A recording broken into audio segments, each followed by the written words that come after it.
Hello students, welcome to a lesson through the virtual training center of the Brihan Mumbai Mahanagar Palika. My name is Shraddha teacher, and in this lockdown period, since we are not able to go to school, children, we will be doing many lessons here online through the virtual class. So come on, let's proceed to our lesson for today. So children, let us start with a new lesson today, and the subject will be English of standard 10th. Okay, and the topic that we are going to do today is the first topic in unit 3, and that is 3.1. It is a beautiful poem called The Night of the Scorpion. It is written by an Indo-Jewish writer called Nissim Ezekiel. Okay, so today in this particular poem, even though we are going to talk about the animal, the scorpion, and how it bites someone or stings someone, and then what all happens after that incident, the poem mainly focuses on the love of a mother for her children. So come on, let's go and see the poem. So we are going to read the poem today. We will understand what the meaning of the poem is. Along with that, we will also try and understand a little bit more about the writer. Okay, we will do the exercises which are there in the pre-reading part or in the less part before the English lesson starts. So all this is what is going to be part of this lesson for today. So come on, let's move on and let us talk about the writer, or let us talk about the poet of this particular lesson. So see here, you can see his picture here. He is Nissim Ezekiel, and he was one of the very prolific Indian writers of English in the 20th century. All right, so he is a writer who has not like someone like Shakespeare, or we've learned about Kalidas, who were existent in the very ancient times. It is not like that. He is also a writer from the 20th century. He was awarded the Sahitya Academy Award in 1982 for his poetry collection. He also was awarded the Padma Shri by the government of India. So he's a very decorated writer, you can say. He's a very decorated poet whose work has been appreciated and awarded by the government. His poetry has different themes and styles. So he wrote in different themes, he wrote in different styles. Okay, his poems are a depiction of his craftsmanship. Restraint means what?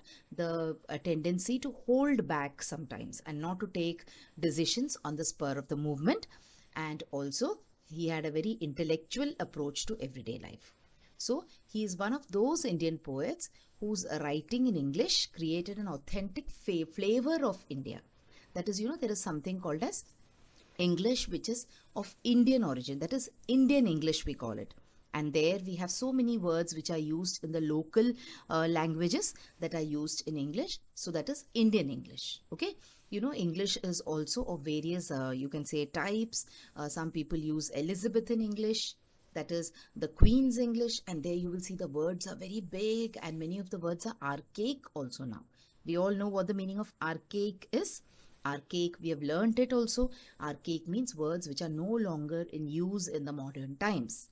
Okay, but English in India, it is developing on a very fast pace, and we are also using the language according to our local situation.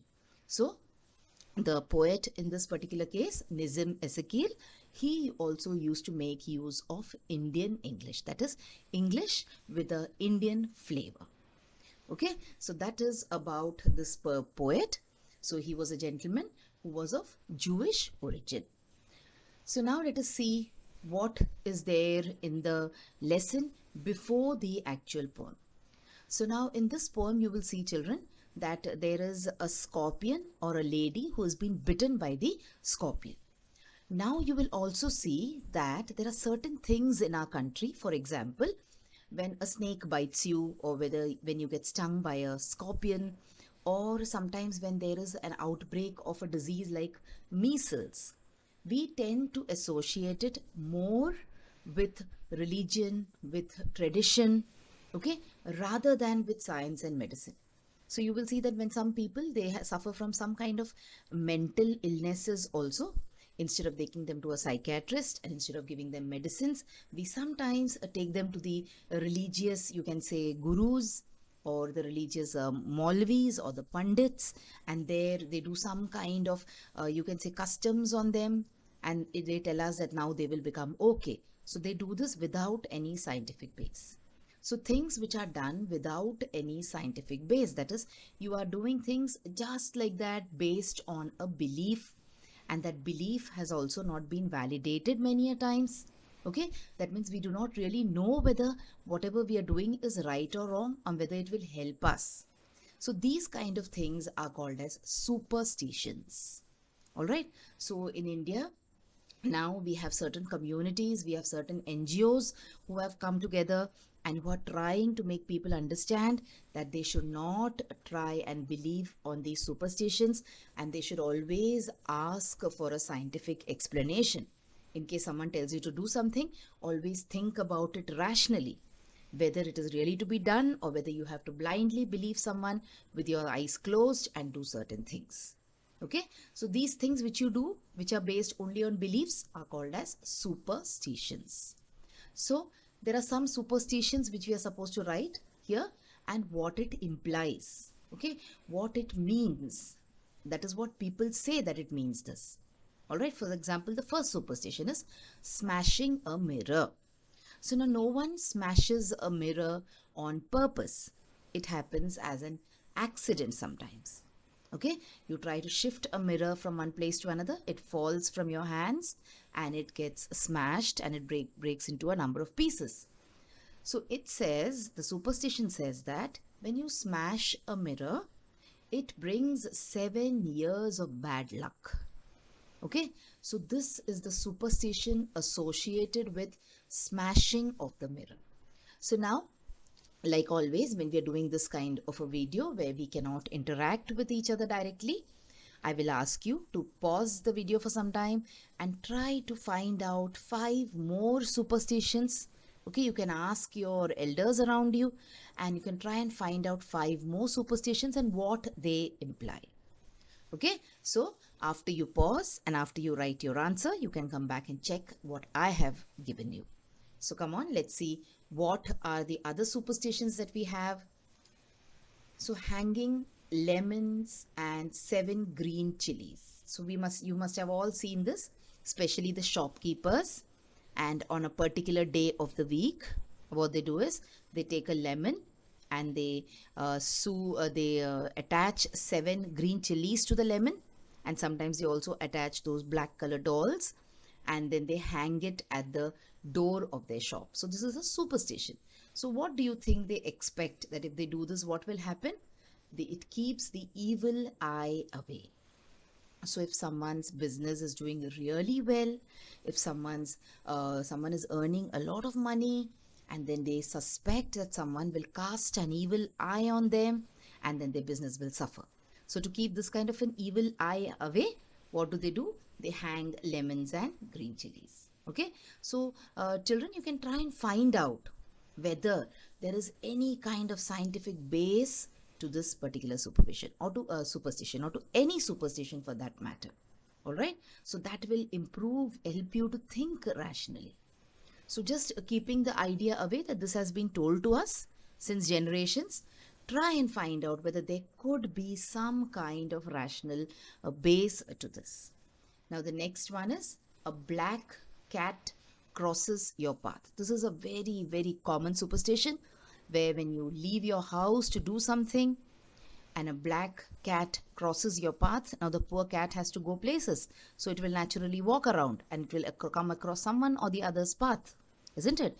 So when a black cat crosses your path, you must have seen many people, they walk back to their houses and then they come back again. So what is the superstition associated with a black cat crossing your path? It is believed that a black cat symbolizes bad luck. So you can see most of the superstitions are related to luck.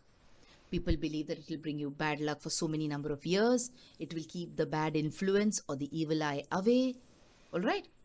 And if you avoid this, a black cat crossing your path, you stay away from bad luck. So these are all the implications when you follow such superstitions. Let us look at the next one. Twitching of the eye is inauspicious. So twitching of the eye, sometimes our body, children, is made up of muscles and tissues, okay, bones. So sometimes there might be some kind of a discomfort in your muscle, and your muscle might just move, which causes your eye to twitch. Twitch means it you feel like kind of it is moving. Okay, so when your eye twitches, when someone's eye twitches, they say that it is inauspicious. Inauspicious means it is not a good thing to happen. Why? Because it can make something bad happen. So when your eye is twitching means something bad is going to happen to you, definitely. All right, that is the superstition, and that is the implication of the superstition. Let us look at one more now. Adding 1 rupee to gift money is lucky. So you must have seen people making filling up envelopes when they go for weddings or birthdays. They never put in a 500 rupee note or a 1000 rupee note. They always add a 1 rupee coin to it or a 1 rupee note to it. Why? Because it is believed that when you add 1 rupee to the gift money, then that money becomes lucky. That 101 rupees, or that 501 rupee, or that 1001 rupee becomes lucky. Okay, so these are all the superstitions. You can try and find out some more. You might have found out some more of your own.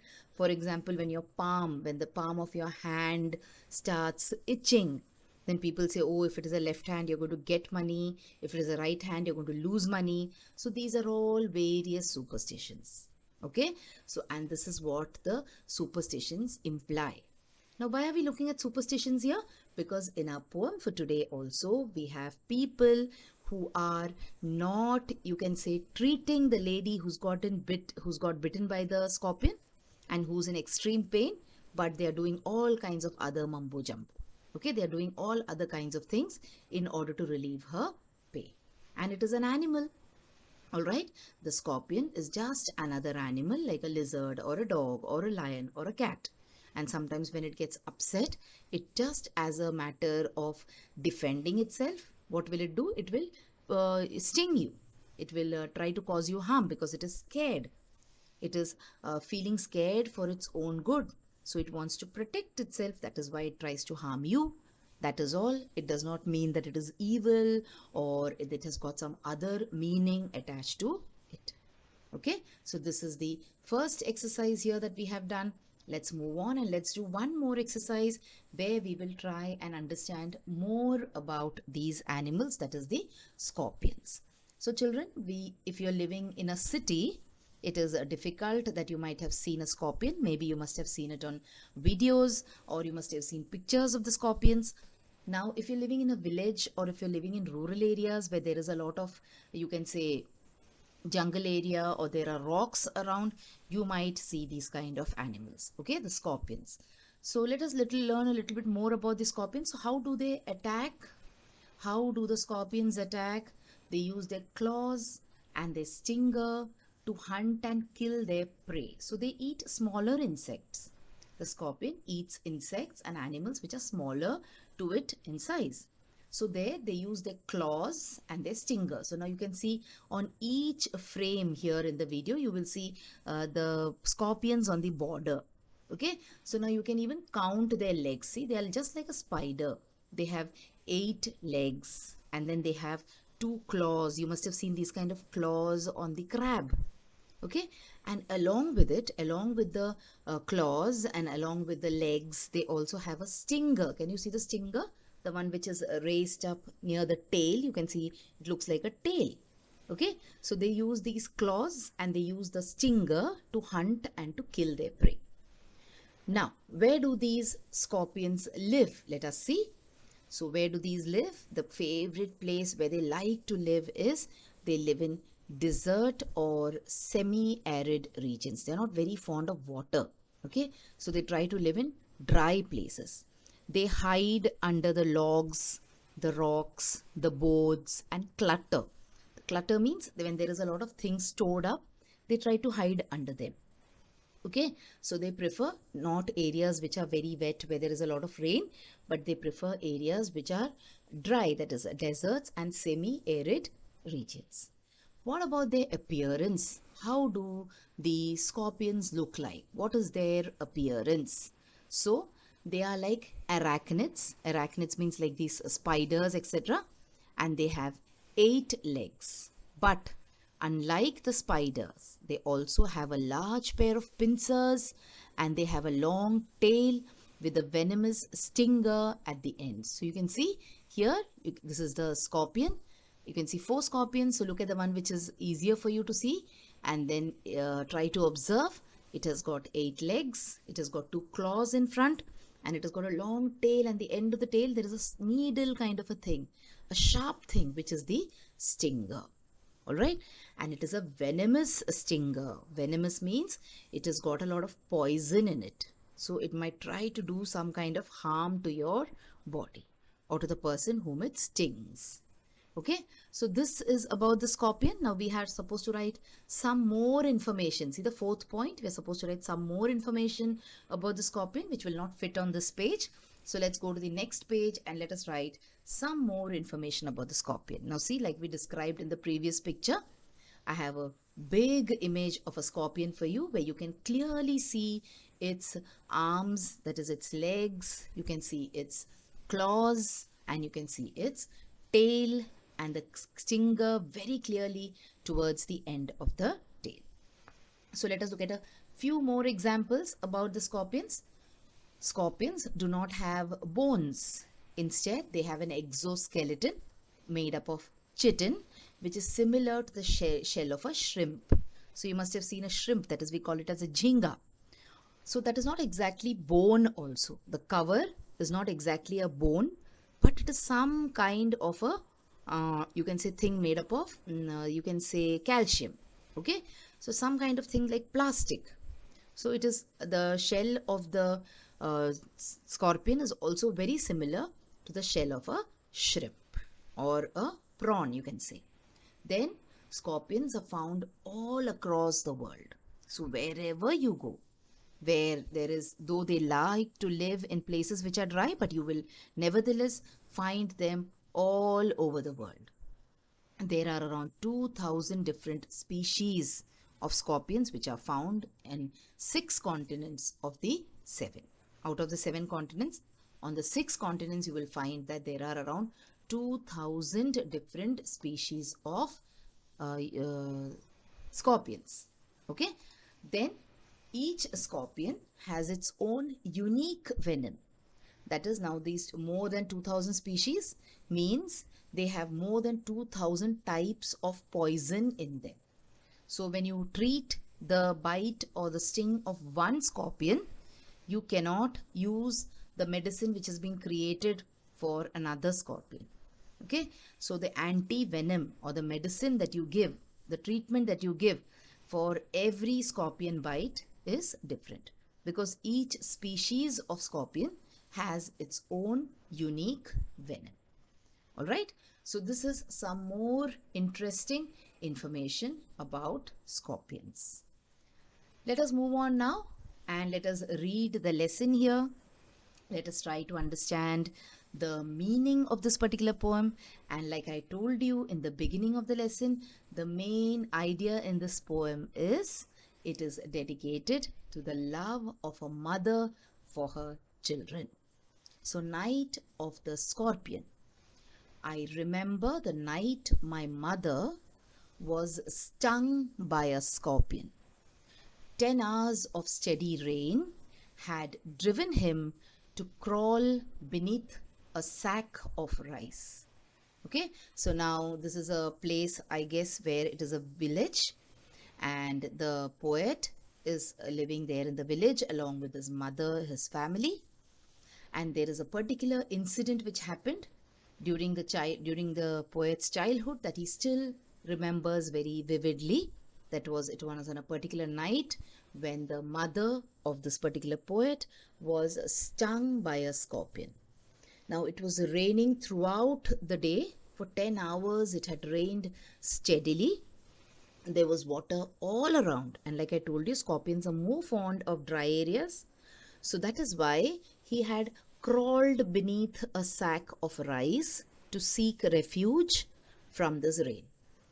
Okay, parting with his poison, flash of diabolical tail in the dark room, he risked the rain again. Okay, so that means what? That parting with his poison, that is, he stung, he gave away his poison. How does a scorpion give away his poison? By stinging someone. So he stung the poet's mother, and in a flash of his diabolical tail. So diabolical here means something which is very evil. So his mother must have gone to fetch some rice from the sack, and she might have stepped accidentally on this particular scorpion, and the scorpion in panic stung her. Okay, and he ran away. See, he risked the rain again. So he was not very fond of the rain. He had come to hide from the rain. But after stinging his mother, now he knew that he has to move out from this place. So he ran away again into the rain. The peasants came like swarms of flies and buzzed the name of God 100 times to paralyze the evil one. Now, see, this is a superstition again. All right. Now, the peasants, that means the farmers, the people who lived in the village, they came running like swarms of flies, and they buzzed the name of God. That is, they kept on repeating the name of God 100 times. Why? Because they wanted to paralyze the evil one. Paralyze means what? They wanted him to become motionless. Why? You will learn in the remaining part of the poem. Okay, and see, they're calling the scorpion the evil one. That is something which is associated with something very evil, something like a devil or something. Okay, a demon. So the people came running. Now it is a big thing when someone gets stung by a snake or a scorpion. Now in the villages, people always run to help each other, unlike in the cities. So here you will see that everyone came running, and now everyone is trying to see to it that the poet's mother suffers as less as possible. So what are they doing? They will try to do so many things in order to ease her pain. So come on, let's see what they do. So with candles and with lanterns, throwing giant scorpion shadows on the mud-baked walls, they searched for him. They started searching for this scorpion. Okay, but he was not found, because I just told you, it is written in the poem that he ran away again. They did not find him. Why were they searching for him? Because, like we discussed earlier, when we discussed the facts and information about the scorpion, that you have to identify the scorpion in order to figure out what medicine to give, or what is the anti-venom in that case. So they searched all over for him, but he was not found. He's a very tiny creature, isn't it? It must have gone and hidden under any rock.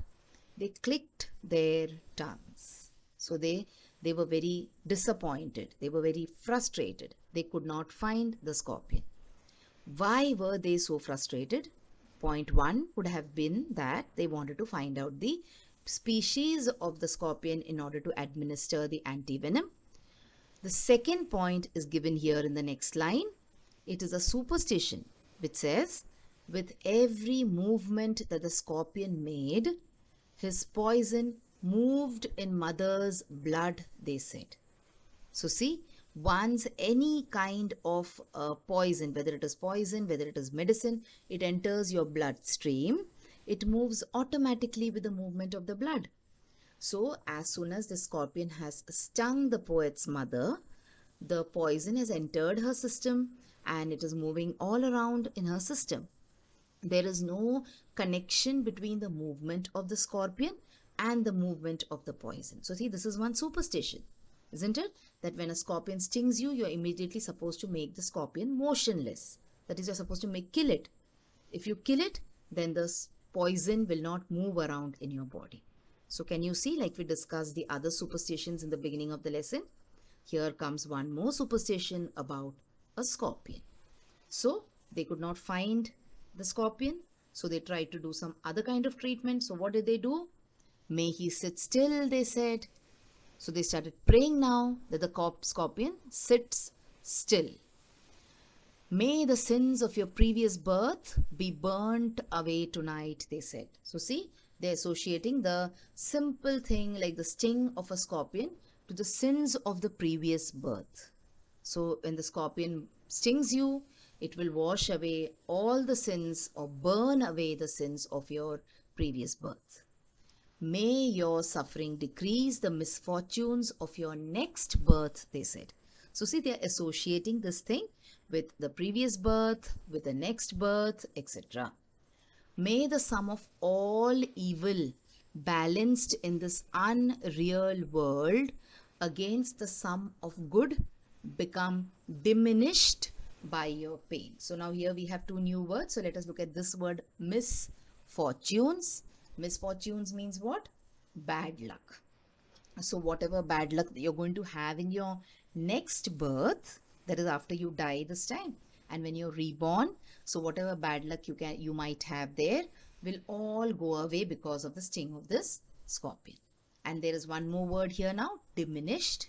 Okay, and there is this word unreal. Unreal means what? Imaginary. All right, and diminished means what? Lessened. When your pain becomes less, it is called as diminished. So this is all that they are praying now. They cannot find the scorpion. So they have started praying that her previous birth, her this birth, her next birth, everything becomes okay and settled because of this scorpion. May the poison purify your flesh of desire and your spirit of ambition, they said. And they sat around on the floor with my mother in the center.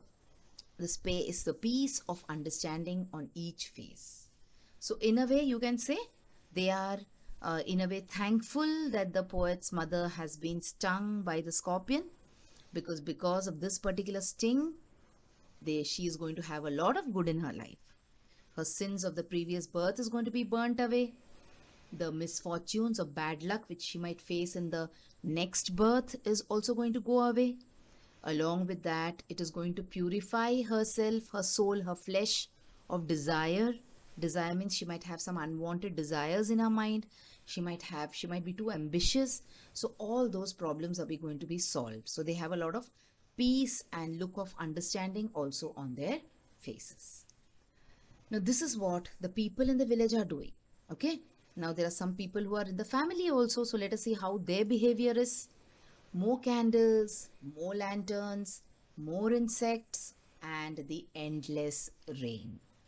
So they bring more people come in, they bring more lanterns, they bring more insects, they hunt out more insects, and it is raining just like it was. My mother twisted through and through, groaning on a mat. Now my mother is lying on a mat and she's twisting, she's groaning, means she's in extreme pain. Remember children, the sting of the scorpion is horrible, okay? It will give you a lot of pain. Now I told you there are certain members in the family also, so let us see what their reaction is. So when you see a family member in pain, when you see your mother in pain, when you see your father in pain, your sister in pain, you feel some sort of, you can say, feeling of unsettlement inside. Okay, you suddenly start feeling very, very disturbed, and then you want to do something. So now here the poet's father steps in. Now it is said that my father, skeptic. Now see, this is the spelling of skeptic which has been given here. Now this spelling you will not find in the dictionary. You might not find the spelling in the dictionary. The spelling you will find in the dictionary for skeptic is skeptic. Okay, but the poet has given the spelling of skeptic as skeptic. We will go with it. But remember, if you search for the spelling of skeptic in the dictionary, many a dictionary will give you the spelling as skeptic. So the poet's father, he was a skeptic. Skeptic means he was a little bit doubtful about all the things that these villagers are doing. And he was also a rationalist. Rationalist means he had a little bit of scientific thinking to his thought process. So he said, instead of just sitting here and chanting prayers, I should do something to relieve my wife of the pain.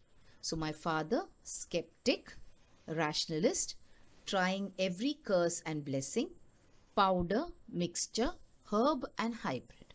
So now he actually looked out for some kind of powder, some kind of mixture, some kind of herb that might help his wife in this moment of pain. So, like someone must have said, apply some turmeric to the wound, that is haldi to the wound, she will feel better. So, he tried to do everything. He also poured a little paraffin upon the bitten toe and put a match to it. What did he try to do? He tried to burn the wound so that the poison dies off there and the poison doesn't travel towards the other parts of the body. So he poured a little paraffin. Now, the paraffin is a kind of a chemical which is very volatile. Okay, the moment you strike a match and if it comes exposed to fire, it burns. So he poured a little paraffin upon the bitten toe and put a match to it. He lit it. Okay, he poured some paraffin on the mother's toe and he lit it up. I watched the flame feeding on my mother. So he saw that his mother's finger, she was in so much of pain already, and now her finger was also being lit up. I watched the holy man perform his rites to tame the poison with an incantation. Now, incantation means when you say mantra jap in our local language, in Marathi or in Hindi, you say mantra jap. Okay, you keep on repeating or chanting certain lines. So all this drama was happening, and the father was trying to give some kind of treatment. He also burnt up her toe, and there was this holy man or the pandit or the pujari who came in, and he was performing his rites because he wanted to tame the poison, okay, with certain chantings, with certain mantras. After all this happened, there was something which happened very naturally, and that is after 24 hours, it lost its sting. So it is said that when a scorpion stings you, it will pain and it will cause you a lot of distress for 24 hours. After 24 hours, the pain will subside on its own. But children, there are some, you can say, scorpions where the bite becomes fatal. Okay, you have to immediately do some kind of treatment, otherwise, a patient might even die. But here in this case, it was not a scorpion which was highly, you can say, poisonous or venomous. So, here after 24 hours, the mother automatically started feeling well. So, imagine being in pain for 24 hours and having had your finger burnt and you were writhing in pain. So, what do you think must have happened as soon as the pain subsided? The mother might have become very happy that, oh my God, thank God my pain is gone. But a mother is a mother. So, you see, I told you this entire poem is about the love of a mother for her children. So, children, what happened towards the end of the poem? My mother only said, thank God the scorpion picked on me and spared my children. So, see, this is the spirit of a mother. She does not want any harm coming her children's way. Whatever harm is in store for her children, she is ready to take it upon herself. So she said, thank God the scorpion picked on me. That is, the scorpion stung me instead of my children, and the scorpion spared my children. So imagine, after all this agony, after all the pain, someone else would have been happy and eaten and drunk and gone to sleep. But she was very, very thankful that this has happened to her and not her children. So this is a poem not about the animal, not about the superstitions associated with it, but it is a poem about a mother's love for her children. Okay, her unconditional love for her children. So children, this was the poem. Now let us once look at the meaning, or you can say the summary of the poem here, and then we will wind up this particular video for now. We will come back and I will do one more video with you to cover the other parts of this lesson. So, The Night of the Scorpion is a poem by Nissim Ezekiel. And what is the summary of the poem? The poem is about the night when a woman, that is a poet's mother, in a poor village in India, is stung by a scorpion. Her concerned neighbors come to offer help and advice. The neighbors, her husband, and the local holy man try different cures. So the neighbors try to resort to superstitions and they chant mantras and they pray to God. Okay, they search for the scorpion so that the scorpion can be made motionless, that is, it can be killed. And the moment the scorpion dies, the pain will stop, was their funda. And the husband also, that is the poet's father, also tried his own remedies. And someone told him that if you burn the wound, the poison will not spread. So he tried to do even that. And the local man or the holy man, he tried to do his own cures. That is, he chanted a lot of mantras, etc. And time proved to be the best healer. But okay, so naturally the process of 24 hours, all this happened, kept happening for a period of 24 hours. And at the end of the 24 hours, without any contribution from any of these people, that is the neighbors or the husband or the holy man, the pain automatically went away. And what is the most important thing or the point to be taken away from this lesson is, from this poem, is a mother's undying love for her children. After her ordeal, now what is an ordeal? An ordeal is a very difficult time that you have to face. The mother is merely thankful that the scorpion stung her and not her children. So she doesn't have any other feelings, no other feeling which is there on the top of her mind. She's not angry with anyone. She's not angry with the scorpion. She's not thankful to the neighbors or thankful to the holy man or thankful to her husband for trying to cure her. She's just thankful, and she offers her thanks to God, and she says that, thank God the scorpion stung me and not my children. So that is about the meaning of this particular poem, and we read the poem and I tried to explain it also to you. So now let's come back next time to do another video about the remaining exercises in this particular lesson.